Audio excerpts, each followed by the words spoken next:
শেখ মুজিবুরের শাহাদাত বার্ষিকীতে ধানমন্ডি ৩২ নম্বরে দিনভর উত্তেজনা। শ্রদ্ধা জানাতে আসা আওয়ামী লীগ কর্মীদের পুলিশ ও ছাত্র জনতার বাধা, ৬ জন আটক।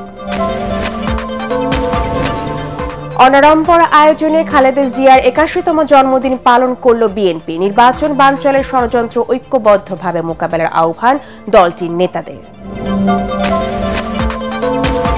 প্রধান উপদেষ্টার মালয়েশিয়া সফর অর্থনৈতিক উন্নয়নে ভূমিকা রাখবে আশা বিশ্লেষকদের। বিদেশি বিনিয়োগ বাড়াতে আমলাতান্ত্রিক জটিলতা দূর করার তাগিদ।